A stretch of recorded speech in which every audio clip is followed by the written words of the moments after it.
All right. Well, I think we're going to go ahead and get started. I think people are going to continue to pop in. And I just want to let everybody know how much we appreciate you joining us tonight for this event. I'll talk a little bit about Dr. Licuanan in just a second. But as far as PAL goes, we've tried to look for individuals out there that not only can help with what's going on in many of our lives, but also that kind of represent the same kind of thought process that we go through here at PAL when we go to our meetings and we're looking for resources and help. And a while back, I met you just a little while back through Dr. Weiner, and the first thing that happened was you sent me the book, or I got the book and I read the book, and then we had a conversation. And I think the first words I said to you were, "Wow, this really rings true for me." And having looked at it, I just talked to you multiple times about how I just really appreciated the fact that there was so many things in common with what we talk about in PAL. So Nice. one thing led to another, and that led to tonight and us talking about this topic of how to get your resisting loved one into treatment. And that's obviously the book that you wrote. And I think the subtitle under that is a step-by-step plan for mental health and or addiction crisis. And I guess, maybe just to kick it off before we jump into the actual topic is if you could just maybe share just a little bit about, why you decided to write that and how that came about. Sure, absolutely. Yeah, thanks for the invite. Thank you for putting this together. And with Dr. Weiner, when he after I went on his podcast, he had mentioned I have someone for you to meet, and so I think he sensed it right there that we would gel, especially with your community as well. So thank you for organizing this, Kim. Yeah, a little bit about myself, if you don't mind. I'll just share a little bit what I do clinically. I'm a California licensed psychologist. I have my PhD. I practice out here in the Orange County area. 100% of my work right now is telehealth. I see clients across all of California. I'm also in private practice. I worked in residential treatment for almost 15 years, and do have a specialization in insomnia. Work a lot with substance use disorder, and now it's a lot of family crisis intervention. And so, I give talks in several community support groups, and I really enjoy appearing as a guest to spread knowledge, whether it be on podcasts, news channels. So I really appreciate the platform to which we have to spread mental health awareness, to destigmatize mental health and addiction. And so where this book came from, to answer your question, was when I was working at a residential treatment center, I started to notice that there were quite a bit of questions out there that were very, very consistent, or what I call thematic. And whether it be with a family member struggling, like, what do we do here? They are suicidal, or we're not sure what to do. They're psychotic, or if we set a boundary and limit, they may run away or be homeless or never talk to us again. And then also my interventions were also very formulaic and consistent. And so I started to wonder, and I had several family members out there start asking, like, hey, do you have this written down? Do you have a slide presentation? And I even had a family member who said, like, do you have this in some type of book or pamphlet? And it really got me thinking, is because having done this for some time, I really thought that there would be a resource out there, at least, that would address these questions. And there are a lot of great, wonderful resources out there. But what I found was there was some knowledge, gaps in knowledge, and that maybe a book or resource will focus on one thing, like how to deal with a psychotic patient, how to set limits and boundaries, how to take care of yourself. And so what I did was I started to realize that and asking family members and clients, is there anything out there? And they would say no. And so I started writing this, hopefully to answer the questions that are out there.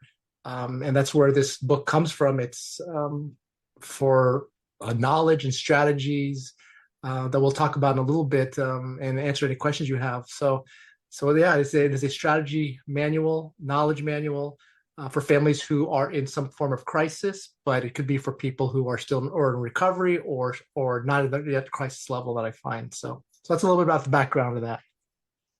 Yeah, and I was just going to clarify that, and I think you did a great job. I think one of the things to keep in mind is the context of the book is about dealing with someone that's in a crisis, and crisis meaning this is imminent. There's something needs to be done now type of situation.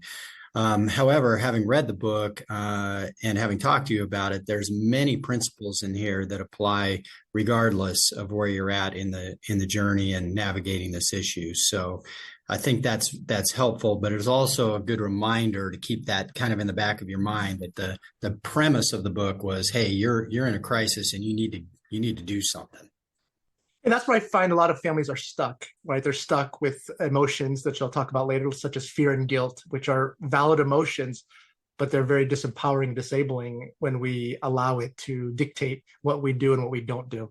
And so, yeah, and so that's where it was addressing from, is that if something doesn't change quickly, something pretty bad can happen to our loved one, to somebody else, or some behavior may be committed that has some very dire consequences. Yeah, so I think we'll jump in here and kind of get into some of the specifics of some of the things that we can talk about that I think will be real helpful to people. But just for those that are out there, if you have any questions, you can put them in that Q&A. As far as just technically speaking, you should just be seeing us, and or if we show any slides, you will not be seeing the other participants in this. And we may or may not be able to get to all the questions. We'll do our very best, and we'll try and look through them and look for commonalities. And I may be able to find some that I can sort of summarize. So when we get kind of the end of the presentation, we'll start pulling out some of those questions. But let's just kind of dive in here. I think as I read the book, I kept shaking my head. Yep, yes, I've been there. Yes, I remember that. Yes, I dealt with that, And one of the things that you go through in the book are these kind of, I guess, must knows. Mm-hmm. And there's quite a few of them, so we probably won't get to all of them. But maybe you could just talk about, the fact that you called them that. Yeah. I think you very, very specifically named them for a reason. Yeah, the must knows. And I do have a slide presentation that lists some of what I believe are the most highlighted must knows for the type of audience I'm presenting to, which I can present after this. But yeah, the must knows is what I was alluding to earlier, is that major gap in knowledge. There was these recurring questions that would keep coming up, whether it be in my private practice, a family group, residential, a support group, a talk that I give. And it was those must knows that I believe is the most critical knowledge that's needed to navigate through this mental health. And whether or not you're a therapist yourself, whether it be you're brand new to this, or you're very educated in it, or you're an interventionist addiction, what I find is the knowledge is still very foundational for it, for navigating this process. And it is the crux of my book. It is over about 120 pages long. It's the longest chapter in the book. And if I was to choose choose a chapter of the book where I can only choose one, the must knows would definitely be it. Yeah, well, I think that's where we probably better just go ahead and jump in. You want to go ahead and share your screen, and sure, absolutely, and we'll start with that.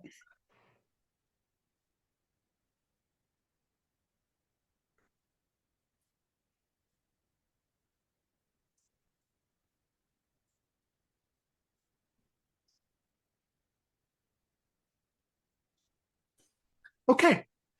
This is the presentation I put today. And so Kim didn't mention this earlier. You can see this, Kim, correct? Mm-hmm. Yes, okay. Good. So usually my talk is about 40 minutes in length. And so what I did highlight in these slides are, I believe, the highlighted information that I think is most appropriate and conducive for tonight's group. Feel free to take pictures. I already this is already in my book, so this is all that's taken care of. So feel free to take pictures and what have you. So that's definitely okay on that level. But yeah, let me get to it. I have a couple slides prior to get to the must knows. But let me go ahead and get started. The one thing I always talk about are just how pervasive mental health is. I mean, if you're here, you probably already realize that. But just a couple things. The National Alliance on Mental Illness in 2021 had talked about the pandemic effects. We've all experience at least the collateral effects of the pandemic. No matter what our belief system is, it changed our lives in a spectrum of ways. And prior to the pandemic, 1 to 5 US adults experienced some type of mental health condition or illness. During the pandemic times, 1 in 15 US adults experienced a substance use disorder and or a mental illness, and 55% reported a serious mental illness. And 12 million US adults have serious thoughts of suicide.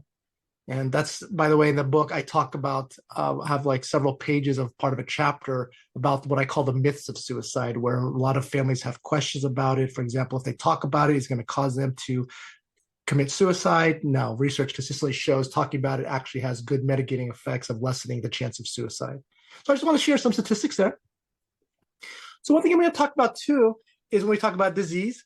Okay, we hear diseases all the time. We hear the disease. There's a medical disease, whether it be a diabetes, hypertension, Crohn's disease, autoimmune deficiency type disease. There's also going to be a mental health disease or condition such as depression, anxiety, PTSD, substance use disorder. But I also like to generalize it to any disease as any entity that's been chronic in our life and that's caused impairment. So what does that mean? That means we all have our form of a version of disease or diseases. Therefore, we're all some form of recovery. And so recovery to me, first thing we think of, you're in recovery, what are you recovering from? A stroke, a heart attack, a substance use disorder, and so forth. No, we're all in some form of recovery. It's just a plan in place for healthier living. Graduation's coming up. Many of you are probably having some loved ones flee the nest and go to college. There's a grief and loss process. You're recovering from the grief and loss of that taking place, to losing a loved one, to a divorce, a bankruptcy, financial distress, a job loss. Okay. But one thing I talk about is I personify the disease. One thing that I talk about a lot is I like to personify, meaning giving human attributes to things. I love metaphors. And so you see here a car, a very rusted car. The first thing I think of is that Christine movie from a long time ago, the haunted car. That's the first thing I saw it. But as you can see, it's rusty, it's unreliable. But I like to personify the disease as a separate entity. It doesn't find anyone. No medical, psychiatric experience, condition defines anyone, but it's a separate entity. So once we learn its patterns and language and actions, we can devise a plan for it. But I do like to say that this car, it thrives on 2 major emotions. It's guilt and fear. It's oil and gas. And this is the 2 most prominent emotions that I find where family members are extremely paralyzed by it. And talk a little bit about later, but guilt is a legitimate emotion. But when it disempowers us and dictates what we do or do not do, then it's really counterproductive. As fear is legitimate. We have fear. Fear is what makes us not walk towards the brown bear when it's 50 yards away. So fear has a survival mechanism. But again, if overpowering fear can have its unproductive consequences as well if we allow it to dictate. So I also talk about the 80-20 model, right? 80-20 model is that regarding the disease. And I talk about dysfunction and struggle, 80-20 model, dysfunction and struggle. So 80% of why I find, and these are hard, fast numbers. You can't Google 80-20 and there's a disease model. These are just my rough estimates to give an idea of kind of what have I experienced in my clients that I've seen. And so 80% of why someone struggle is legitimate and valid. Let's say they struggle with PTSD, they struggle with substance use disorder, they struggle with trust issues, they struggle with anger or depression. 80% is for valid reasons. It could be that they maybe were born with a congenital disorder. Maybe they had very toxic upbringing. Maybe a parent passed away. Maybe there was an early divorce. Maybe there was toxic relationships or environment. Maybe there was abuse. Maybe there's, like I said, an underlying condition, right? That, if a young child has an underlying condition, then it's going to probably be problematic. But what I talk about here is 20%. 20% of the disease, right, is the disease's manipulation aspect. It's that barrier. It's what prevents people from getting them the help that they need. And so things like guilt and fear. And so manipulation is getting people to do things they normally would not do, right? There's thousands and thousands of ways to manipulate. You can use sex, money, intelligence, charisma, sarcasm, what else? Lying, guilt tripping, all those things are part of the disease manipulation. What I believe is that's what we have to shut down, because if we don't shut that 20% down, it acts as a barrier or a moat to addressing the 80%. And maybe we'll talk about questions, but maybe you have a family member that, oh my gosh, well, they had a parent that abandoned them at a young age, and or mom died early birth, legitimate and valid. It's just that if we allow that experience to be the defining moment, it prevents us from doing the hard-nosed work that we need to do. And so these are some pictures of sort of what the disease can be like, lurking in the shadows. It's the terrorist in the home. It's a checkmate. Okay, that's what we need to shut down. And so that's what I work with a lot of families, especially when they're in treatment, formal treatment, meaning residential, is that you can work with all the families, you can work with the client all you want, but if the family unit does not make the necessary changes and amendments, the person's going to leave and they're going back to the same dynamic. And so that's what I work on a lot, is not the intervention on the struggling loved one, it's an intervention on the family. That's what I find a lot is the interventions are legitimate when it's appropriate. Sit the person in the room, get all the family members, tell them you need help and love them. Those are very valid. I just see that there was a gap in the whole family needs an intervention, because maybe there's someone enabling, maybe someone's not educated on mental health, maybe someone isn't sober themselves. Okay. All right. The must-knows, I'm going to highlight, I think it's like 8 or 9 of what I believe are the top must-knows. There are 25. And by the way, if I could talk about the title, just to clarify that, it says how to get your resisting loved one to treatment. So treatment can be the formal process of getting help, going to a residential, intensive outpatient, but treatment also means just get them a point to accept help, because treatment may not be the only way, or it may not be the most feasible way. Some churches have their own type of protocol and treatment. Maybe there's other type of cultures out there that have their own type of intervention. So treatment doesn't necessarily mean you need to go to a formal place, a hospital setting, or an in-house campus setting. It also can mean how to get your resisting loved one to a point of accepting help. So the first must know, the very most important one I talk about, is you have to have hope. Know that treatment truly works. And so what I was referring to, that one is the formal aspect of treatment, is because of what a treatment provides. It provides things like structure, routine, accountability. It shows therapy, group therapy, healthy coping skills, healthy diet, sleep habits. And so when you go to a legitimate place, and that treatment can truly work, because it gets you out of your immediate environment that perpetuates the struggle. Number one, you have to release yourself from guilt. Like I said, guilt is a very valid emotion. It's having felt some form of regret of doing something or not doing something in a very general sense. And that is what I feel is one of the most prominent emotions where family members don't take the necessary action to get their loved one help. I talked about this before when I was working at residential treatment center. I had a 13-year-old-ish, early teen female who was the only child, and their parents grew up in the 60s, 70s, and the 13-year-old was starting to ask questions about marijuana because their friends smoked marijuana and so forth. And so the parents thought, okay, well, what we do is we might as well teach her the responsible way to smoke marijuana. So they smoked out together. So they come to treatment because she gets addicted on marijuana and other things, and heroin and alcohol. And the parents come in the treatment saying, we feel so guilty. We're the ones that caused her addiction. And there's a saying, by the way, 3 C's. You didn't cause it, you can't cure it, you can't control it, but you've perpetuated, contributed to some form or fashion. But I asked them, I said, did you mean for her to become an addict? No. Were you coming from a good place? Yes. Was it probably the best decision? No. Then you got to let yourself from guilt. And one way you do that is to make amends. So any of you familiar with the 12-step process, amends just means to repair, make better.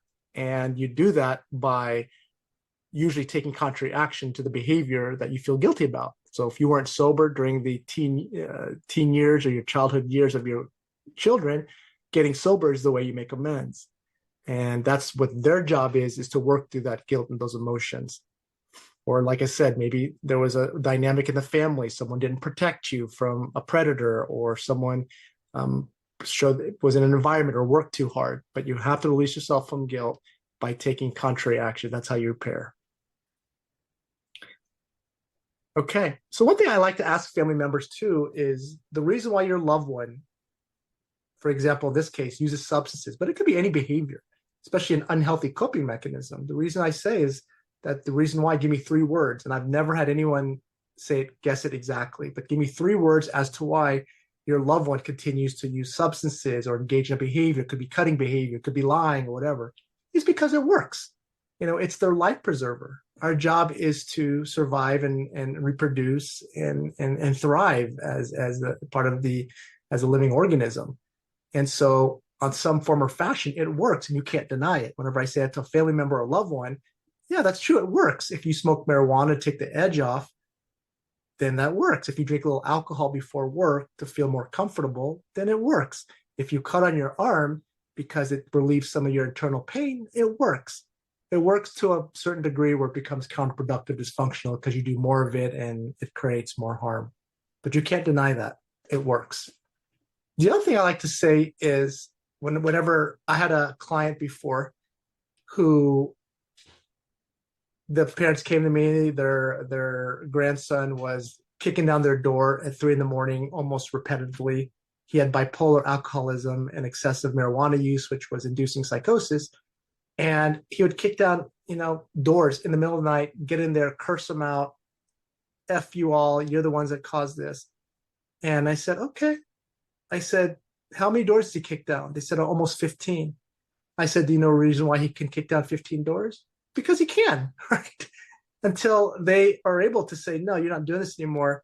He ended up getting a legal issue for a DUI, ended up going to treatment, and ended up maintaining sobriety. Because people will do things if they believe they can, right? Enabling. We always hear this word in support groups like, oh, enabling is such a curse word. It's not a curse word. Enabling actually comes from a place of love. That's what we do as loved ones. If our loved one is hungry, we give them nourishment. If they're sick, we give them shelter, medicine. If they're homeless, we give them protection. If they don't have transportation, we give them, a means of transportation. But in this sense, enabling is counterproductive is because it perpetuates a problematic issue. So if your loved one loses his or her third car because of a DUI and you give them a fourth car, where's the motivation to get sober and to be careful when they're driving? If they lose their 8th job in 2 years because they can't show up on time because they're recovering from an alcohol bender or alcohol withdrawals, and we continue to provide them a home and money, then where's the motivation to get healthy? So enabling comes from a place of love. One thing that's critically important too is that everyone in that system, and I don't mention it in the slides here, but I mentioned in the book, there's a primary support system where I call it the coalition. And these are the people who are most intimately involved with your loved one. Typically, those are parents. Sometimes it could be grandparents and adult siblings, a spouse, or adult children. But it's those immediate people that I call the coalition. If you are willing to make those changes, everyone on that boat has to assume equal responsibility, okay, and work 100% on their equal share of responsibility, because sometimes we correlate the degree of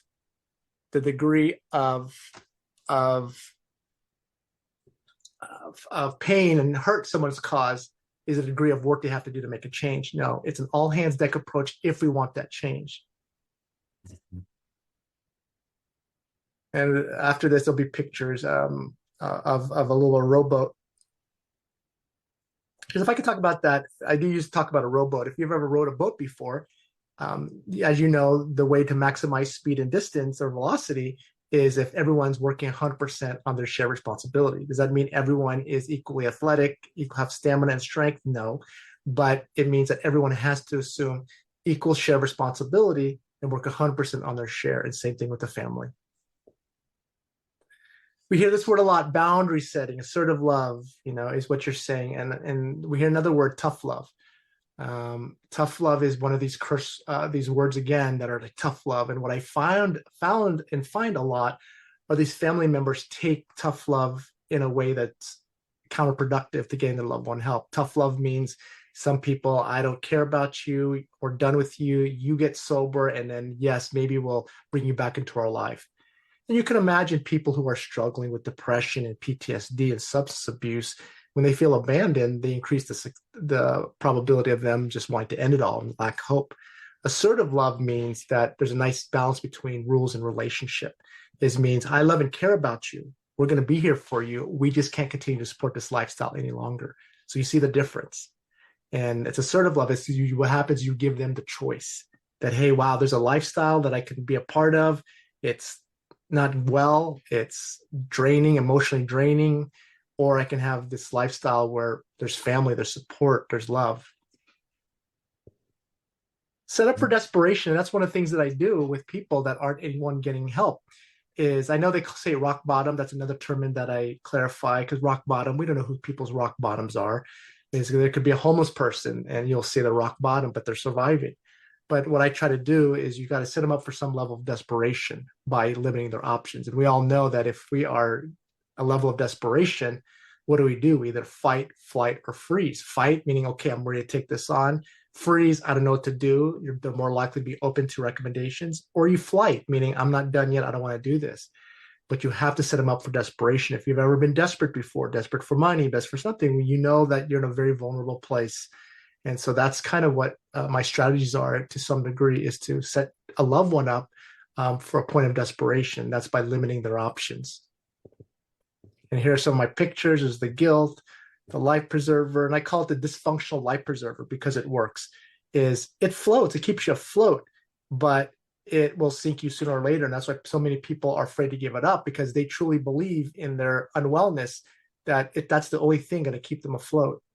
Right? In some ways it has. It's in some ways, in some ironic ways, it's probably saved some lives. And here's my boat, and here's the maze where you limit their options, shut down all those options. That could be grandparents who take them in when they're homeless. That could be a good friend that gives them money when they lost their job. We got to shut down those options. A couple more must-knows. The 3 inevitable consequences of untreated mental health or addiction. People end up in jail, they end up in a hospital institution, or they may die. And homelessness is temporary. Eventually, they'll end up in jail, hospital, or die. And I know, I'm a parent myself, and I'm assuming many of you are parents as well, is that not to accept it emotionally, because I don't think we can ever accept it emotionally, but we have to accept the reality, because that's what prevents people. And I've had many cases where people are put in a very desperate form of desperation where they were able to accept help. But sometimes I get family members, well, I know my daughter, I know she's upstairs, I know she's using Xanax and alcohol, but as long as she's not being sex trafficked, she's not being kidnapped. Or I have a son, I know he's in that apartment, I know he's not using that money for college, and he's just smoking marijuana all day, doesn't have a job, but as long as we know where he is. The reality is that person can die in the apartment, that female can die upstairs, and all we're doing is perpetuating, and because it's a progressive disease, it's not going to get better. It doesn't just miraculously happen. What I find, those are outliers where someone just wake up and maybe they have a spiritual intervention or what have you. But most of the time, people need to put in a situation where that's the option on the table. And so what are the goals of treatment and recovery? Right, is to increase the probability of success. We don't cure anyone. We can't make anyone do anything. Well, I tell people all the time, they say, oh, hey, Dr. Brian, I think I can manage my marijuana when I leave here. Or, you know what? I don't think I need to take my bipolar meds because I have some good coping mechanisms. Or, you know what? My problem was vodka. I think I can manage my wine or beer. I said, hey, that lifestyle is waiting for you. I'm not going to argue with you. All I'm going to do is give you a preview of what another life can look like. Okay. So give them options and create a new narrative, and they're always welcome to keep that old lifestyle. But I tell them, but I can't promise you're going to have a spouse, a partner, a family, or friends that can support it. It's my jail. Homelessness. Okay. We have like 2 more slides, I believe. And so non-negotiables, let me check on time here. No, non-negotiables. Okay. These are what I believe are the absolute non-negotiables, that if you're going to support your loved one with that assertive love, these are what the things that they have to agree to. Number 1, have to be completely abstinent from all mind-altering substance. Okay. There's also harm reduction, which is very real, right? Harm reduction is when you want to reduce harm, right? Things like passing out condoms to teenagers is harm reduction. Passing out clean needles for heroin users is harm reduction. Transitioning from beer, from whiskey, is a form of harm reduction. What I find, though, when the people that I worked with who are struggling chronically, harm reduction is no longer on the table. They've tried it, they've microdosed, they've had all their science labs ways of doing things, and it doesn't work. It ends up back to the same place because the disease is progressive, right? There's a saying that think of the last time you use, that's about as good as it gets. And that's the last time for people that have been struggling chronically. Am I saying that there aren't people out there that they've been sober 20 years and drink a glass of wine? Yes, but I would be very, very concerned about them getting back to that place. Be in the care of a psychiatrist or psychiatric provider and take medications as prescribed.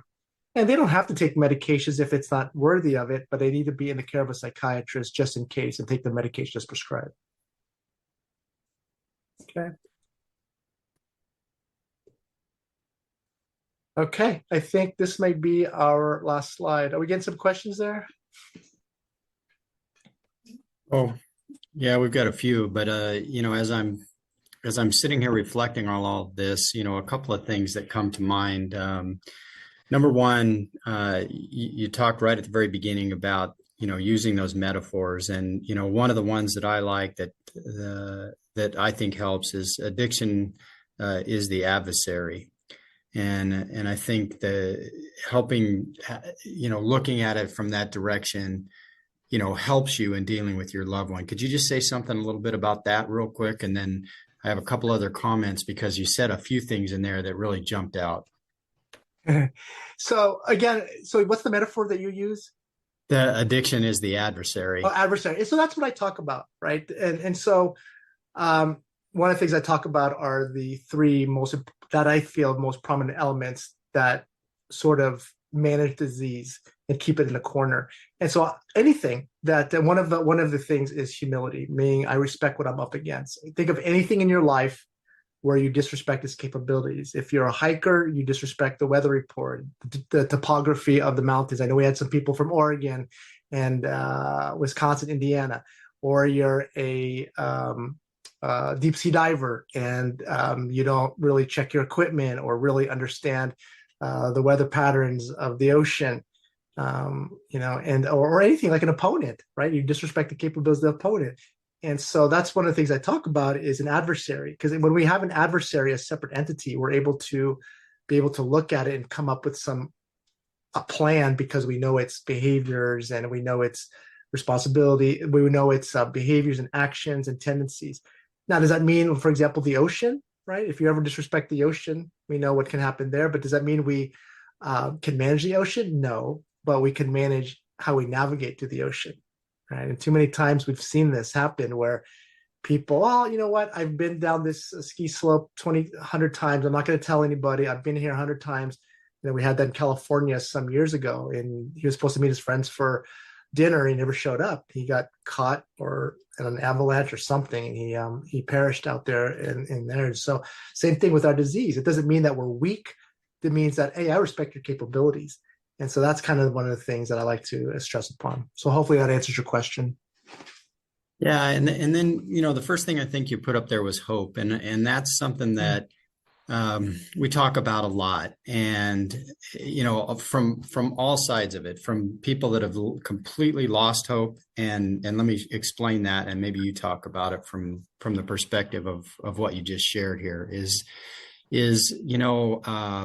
I've had individuals in our group that the parents were in their mid 80s and their children were in their 60s. Yeah.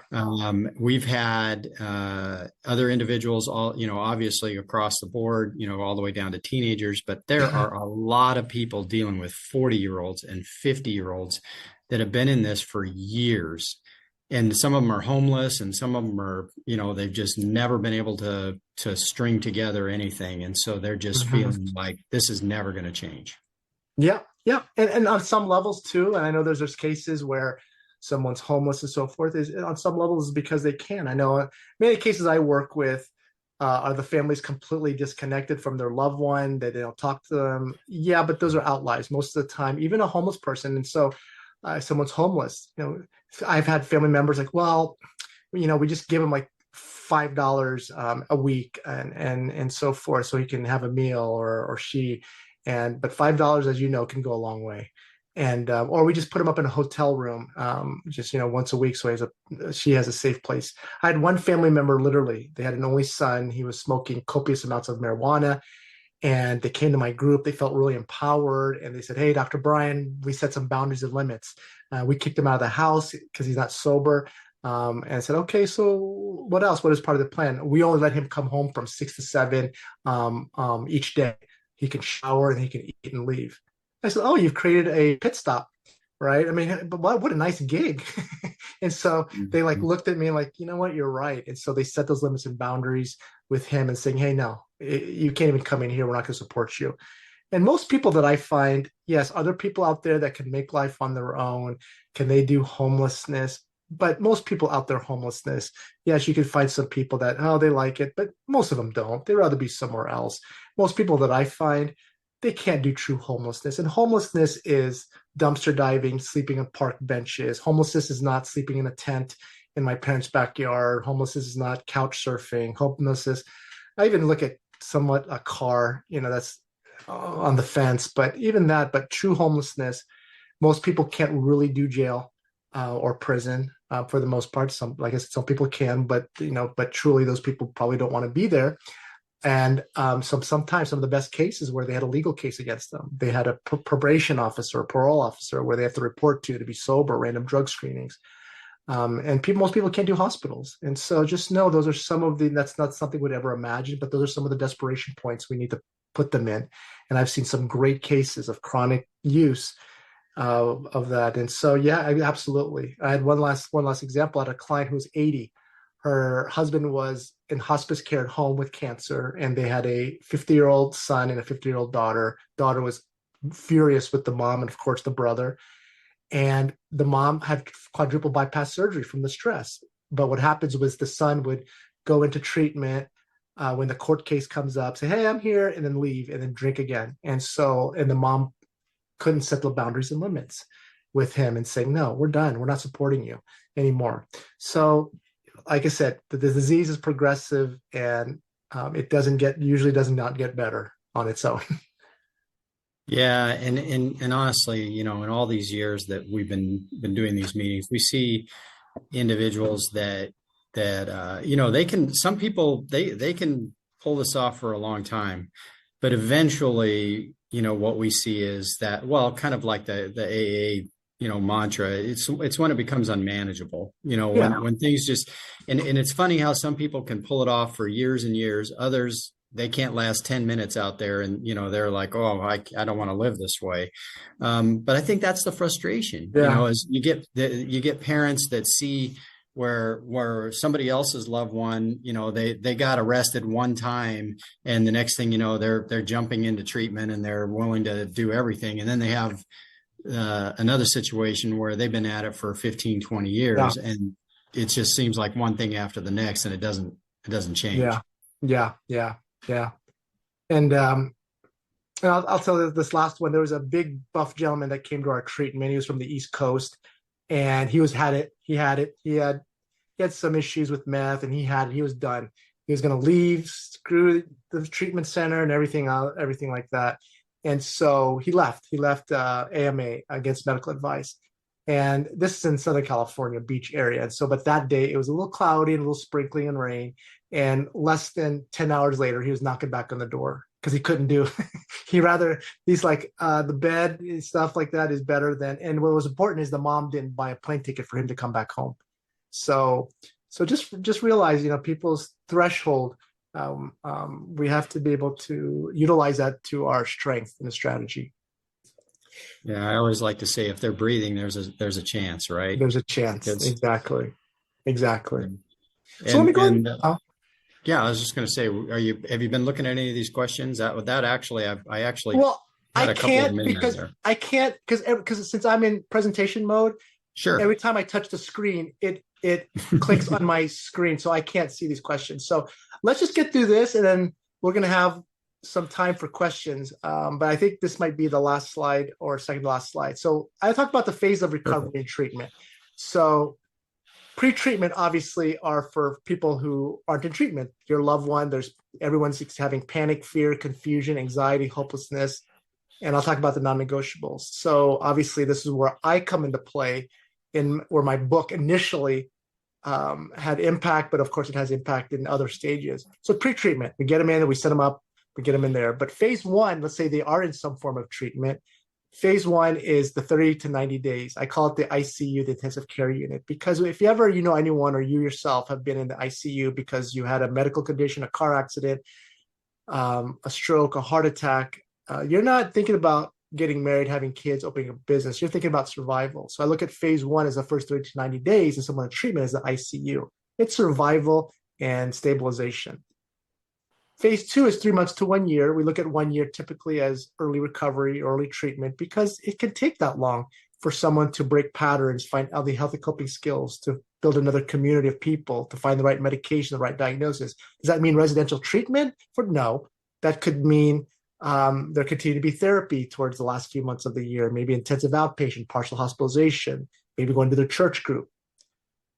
Phase three is 1 to 2 years, and phase four is 2 years plus. So that's what I look at for phases. And post-acute withdrawal, I didn't talk about it earlier, but post-acute withdrawal is when you take away someone's life preserver, the one thing that they feel that's keeping them afloat. It's all the changes that take place. On a mental level, sometimes they'll be depressed or anxious, maybe even, I forget the name of the term, it's skipping my brain. And cognitively, they can't think straight. Or maybe they have pain. Maybe they're smoking marijuana for pain or taking opiates, and then maybe have sensitive pain. But post-acute withdrawal is all the changes that take place when you take away their life preserver, because your body is trying to figure out what's going on without it. Euphoria was the word I was looking for, this great sense of happiness and elation. And it's most strongest in phase one, 30 to 90 days, and even phase two, but it wears off over time. But that's why most people relapse and leave treatment, because you're taking away that life preserver, their body's adjusting, and they're like, screw this. I'd rather drink alcohol. It makes me feel better than not drink alcohol because it makes me miserable. Of course, because your body is trying to heal from the withdrawal of it. So that's why I say the highest rate of struggle of relapse and lapse. And relapse is a big fall. A lapse is just a slip. Usually the strength of someone's recovery program is correlated to that. If you have someone that's continuing to struggle over and over again, they probably have a weak recovery program. They don't have accountability. They don't have a system in place. A lapse is a slip, and that can happen. You are sober 3 months and your best friend dies and you pick up a bottle of alcohol. But if you have a stronger recovery program, you realize, oh crap, I need to call my therapist, my sponsor, and get back on track. And the lapse are normal. We don't want it. I'm not normalizing. I'm not saying it should happen, but it is not a complete loss. The pink cloud effect, for any of you who have loved ones in treatment, the pink cloud effect is that phone call you get, oh, mom and dad, hallelujah, I'm so done with alcohol. I want to live life. I just need to go back to school and get a job. I want my family back. And that's fine. You validate them, right? But that's the pink cloud effect. But know that there's dark clouds, the past traumas, the substance abuse, all the other things that they need to work on. And that's why treatment is critical to work on that. That's why treatment, usually at 45 days or longer, is, I find, the best. You can't work on those issues in 2 weeks' time, or even 3 weeks' time. It takes time to settle in, stabilize, and then work on those things. And last thing, structure, routine, accountability are critical things that a treatment can provide, or just, you provide that in any possible way. And structure, meaning their days accounted for, what they're doing. Routine is a more personalized sense of activities they engage in. Accountability are these entities you're responsible to: a psychiatrist, a therapist, a dietary coach, a spouse, a parent, a priest, a pastor. Okay? I'll let you take time if you want to take a picture of this. Okay. Oops, non-negotiables. The non-negotiables last for the lifetime. That you need to continue to work on yourself. We're not going to support you if you continue to use substances. And that's my book. There, my contact information. You have here my website that has an excerpt from my book, some of the service I provide, and a lot of the media that I've been on. And then feel free to follow me on Instagram. I post several times a week on mental health. So feel free to follow me there, and then email as well, just in case you get in contact. So yeah, I do provide services for family members who need that family intervention, minus your loved one, and which I believe is a critical tool. So feel free to reach out, and feel free to take a picture. And if not, let me know, Kim, when to stop share screening, and we'll field some of these questions. Or I could just field questions here because I don't see anybody. Yeah. So one thing, I mentioned a couple of things earlier about, people dealing with people that have been in it for a long time. And then there's also, just, what if you just have no contact with them? They're just out there and you don't know where they are, and you really don't have any contact. What's your suggestion for how people handle that? Or Yeah, it's never easy. It's never easy, but what I call planting the emotional seeds, which is one of the must knows. And so I like to always give examples, real life examples, to accentuate some of these must knows. I had a mother who was struggling. So her son came to treatment. He was like in his early 30s. He had heroin addiction. And what he would talk about is his mother got to a point where she said, "You can't live here anymore, son. Your heroin addiction is causing me more harm than good. It's not healthy for us." But what she kept doing was, while he was out in the streets or, doing whatever he was doing, unhealthy wise, is she would keep sending him texts like, "I love you, I care about you. When you're ready to get help, I'll be here." And he said, in his own words, he said it was sometimes the most ultimate buzzkill, that he's ready to shoot up heroin. And his mom says, "Hey, love you." And he said those collection of those seeds is what got him into treatment, is because he finally realized that, what am I doing? I have someone who loves me dearly. And what am I doing? This is not fun. This is not pleasurable. I need to get better. So that'd be one thing. If you do have contact with someone, you can send emails, you can send texts, you can send a direct message to them, just telling them, "Hey, just thinking about you. We love you." So you're planting those seeds that we care about you. And sometimes you have people who don't want any contact. And what I find, those are outliers. So outliers, just in case you don't know, they're the opposite end of the spectrum. They're the ones that aren't the normal curve.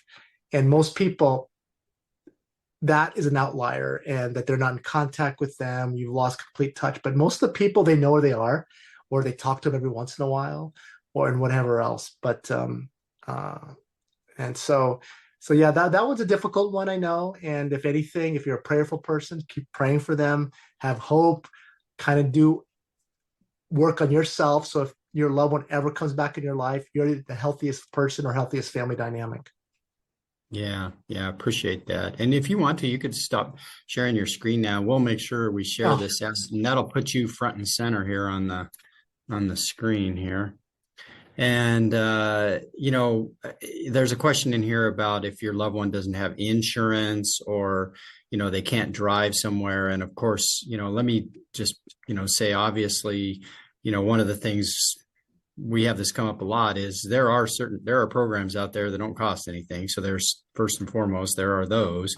And the second thing is this issue of them wanting rides and things like that. And I'll say something and then you respond. And Okay. One of the things we like to say, and we've heard from people in recovery say, is the answer's in the recovery community. You don't have to be the answer to that. So Yes, I won't say anything else. I'll just let you respond. and that's a good thing, because that's, again, in line with my thought process, because I believe recovery is the most important thing in your life because of the attributes. Remember, I said earlier, recovery is the intentional plan in place for better outcomes or healthier living.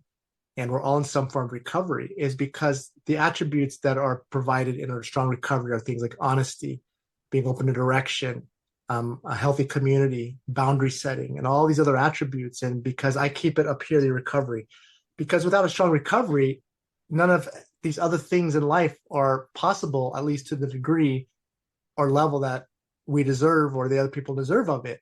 Right. And that's as a parent, as a partner, as an employee, as a friend. And so I believe all answers, like you said, come from recovery. And I even have people when they have a level of recovery that ask themselves, like, wow, there's a job that requires me to take a lot of flights, but that was my trigger, staying in hotels with alcohol. And so is this good for my recovery? Probably not. So I have to make an alternate choice. Or maybe, man, this person's really attractive. I like him, we get along, but this person only has 2 weeks sober and I'm really trying to get sober. Is this a relationship that's healthy for me and for my recovery? You have to make those decisions. But I do believe recovery, all good things come from a strong recovery. If you have a weak recovery, that's not the jury that you want to resort to. But yeah, I do believe that all good things come from recovery. Yeah, and we had somebody in our meeting one time that was in recovery, and one of the things they said was to a parent was, if they need a ride somewhere, they just need to go to an AA meeting and say, when they open it up at the end and say, "Hey, I need a ride to come to the AA meetings," they said, "You'll have 10 people that'll come pick you up and give you a ride." And so I think that the answers are out there. I think it's tough sometimes because we want to get involved. We want to orchestrate it. We want to do what has to be done. And that leads into another question that, came in, and it's a typical question of okay, let's change the language from, quote, "I kicked them out," to "I gave them an opportunity to live here, but they chose to use substances, and that was a boundary I set." So basically, they chose not to live here. I like to change the language. So they choose not to live here. But then the question is, do I still just love them where they're at? Which I think you've sort of answered, stay with the, relationship in as many positive ways as you can. And I guess the question is, do you just sort of, is it just kind of a waiting game and you just sort of are there saying, "Okay, I'm here for you when you're ready"? Yeah. I was scrolling through the questions before I go to that one. I saw one too, and they were asking if my book is faith-based. No, it's not faith-based. It's not 12-step recovery based. Like I said, these were questions come from a variety of people, whether it be their spiritual or faith-based or not, or people in my groups and what have you. So no, it's not faith-based, but I do talk about, and because what I find is that people who harbor some form of spirituality can mean a range of things. It could be a higher power, a greater purpose in life. It could be a God. But like I said, it could be the spirit part of you, which is a higher purpose and value. And people who harbor some form of spirituality fare better than people who don't have any form of spirituality. So I just want to mention that. But yeah, so that one, it all depends. And one thing I talk about too is I work in recovery and treatment. And I'm not against substances, so to speak. I'm not against alcohol, marijuana, opiates, and whatever else out there. Of course, I'm against the illegal ones like meth and cocaine and all those things, because there are some people that can engage in substances and not be a problem. There are some people that can have a glass of wine with their steak dinner and not get dependent on it. There's some people that can smoke marijuana for cancer, for pain, for anxiety and insomnia and not get dependent on it, right? There's some people who could take a regimen of painkillers after a hip surgery and not get addicted. And so, but to answer your question, it all depends. If this person's use is problematic, and it causes disrepair in the family, it causes fraction of families, then yes, I would hold stern to that. And it's not saying what you can and cannot do. That's a really important. Whenever you tell someone the human condition of what they can and cannot do, we resist as humans. But you tell them what you are willing to be a part of and not be a part of. And that's the crux of a boundary setting, is we're not telling you what to do, but hey, this is what we're willing to be a part of and not be a part of. So that would be my answer to that question. It all depends, and so. Yeah, and it's interesting. It leads into one of the other questions, which is you find some of these individuals that you're sure that addiction is a part of this issue, and yet they're managing. They're maintaining they're living in a house. They maintain their job, and it's like, how's this happening? Of course, I have a response to that, but I'm gonna let you say something about that, because. Yeah, say it one more time. So you have somebody that's basically managing it all. Yeah, They've got their yeah, house, yeah. they've got Got it. money, we'll call it sometimes a Got it. Yeah, functional. yeah, Yeah. yeah, yeah, yeah. So dealing with that person where Okay. you know that the problem's coming. And again, um, I was scrolling through some of the questions. I kind of get into it. And sorry, Julie. She said, Kim, your face was blocking my presentation, and so I didn't realize that. And so, but I ended up moving you later on in the presentation. But I didn't realize that your face was appearing. So thank you, Julie, for that. Um, I would say yes. And I worked in treatment for almost 15 years. We probably had several thousands of clients come through there. I could probably count on my hands how many people they had their own money, they had their own money stashed away. They could literally move out of treatment and survive on their own, buy a house. I could literally count. It was probably less than 1%. Most of the people that are on that level, they're bankrupt, they max their credit cards, they're down and out, they can't get a job, they have no credit. And so, but even those people who are able to make it on their own, they struggled because they didn't have that fellowship of people. And uh, yes, some family dynamics might have been really challenging, but most of the time. And so for those people, I don't like to use it explicitly. Like I don't, these aren't hanging carrots over your head, but sometimes relationships, right? Relationships. We don't say like, hey, you can't talk to us if you're not sober, but sometimes relationship, especially if they see that your relationship has value or you're making the changes. And sometimes that alone, they could have everything in the world on paper, but if they have a relationship with you, they've got to make that decision. So sometimes relationship. I've had a guy who was abusing meth and bipolar, and his wife set a boundary. He had 4 daughters, and said, you're not gonna see our daughters. I won't even look at lifting the restraining order until you clock in 1 year sobriety." And that was important to him, and so he got sober. And so it's not dangling it over your head. We're just saying this is the boundary that we're gonna be a part of and not be a part of. Yeah. Yeah. And I think, that's what we've seen. And I always, when people say that they're managing like that and everything is fine, I'm like, yeah, I always put the for now at the end Yeah. because, eventually, as you said, it's progressive and eventually, usually, things are going to start to unravel. So one of the things that was also asked here is, does your book address how to heal the damage caused to the family by enabling when the family's doing the enabling?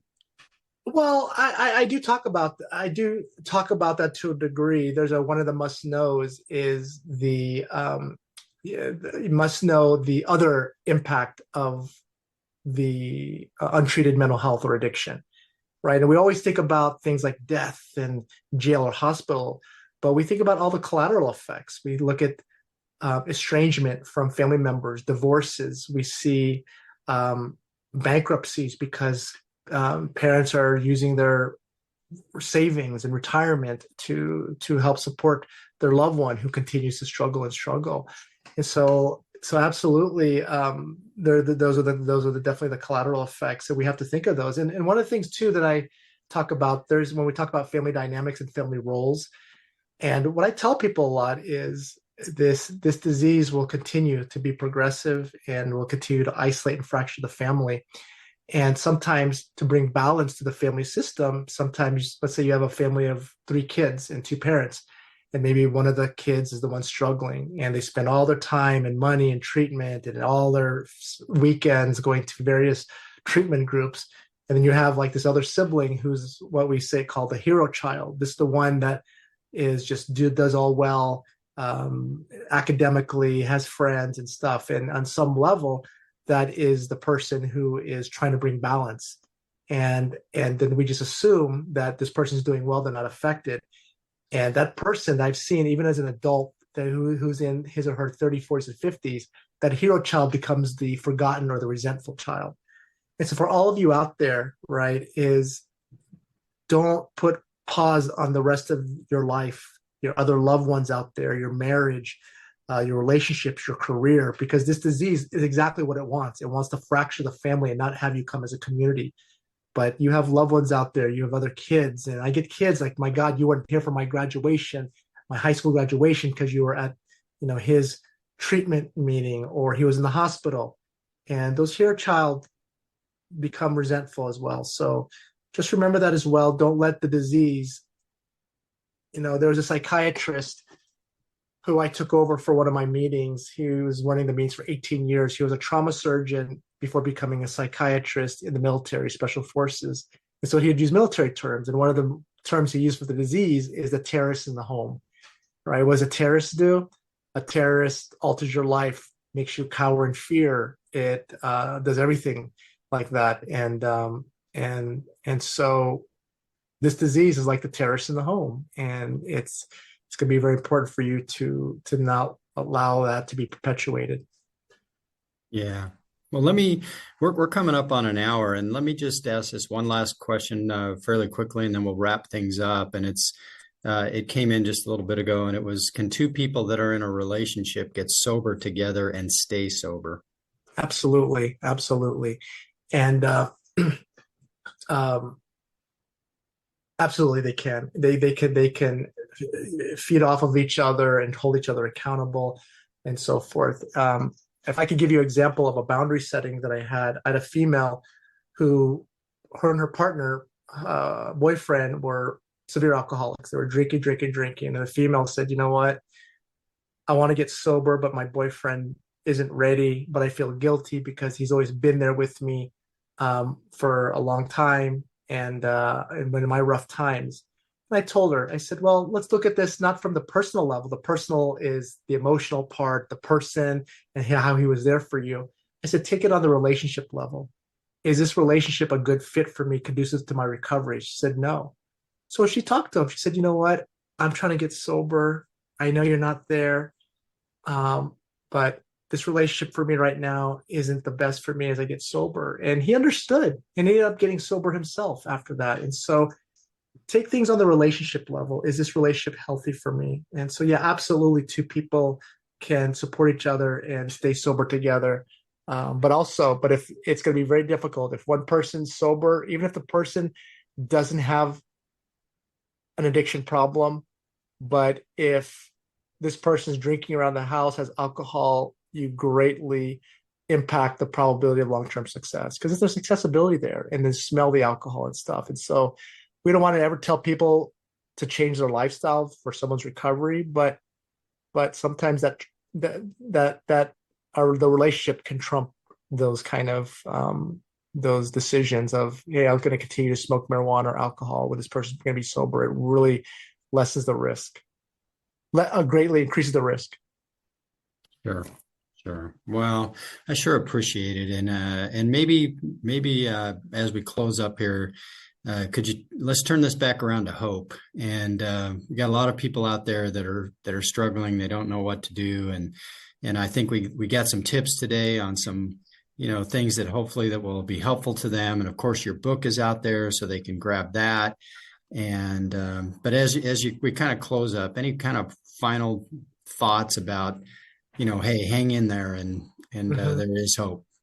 It's very possible. It's so possible, because I've seen some of the most dire cases where people were homeless, in jail, prison, and they're able to get better. But what I find what's critically important is that system to what they're involved, usually the family system, has to also make those changes. Someone asked a question earlier, is intervention a productive thing? It can be, if it's appropriate. But there's other options as well. And sometimes if the family's not on board to make those changes, it doesn't matter what you do in the intervention, if that person's going to still be in that same family dynamic.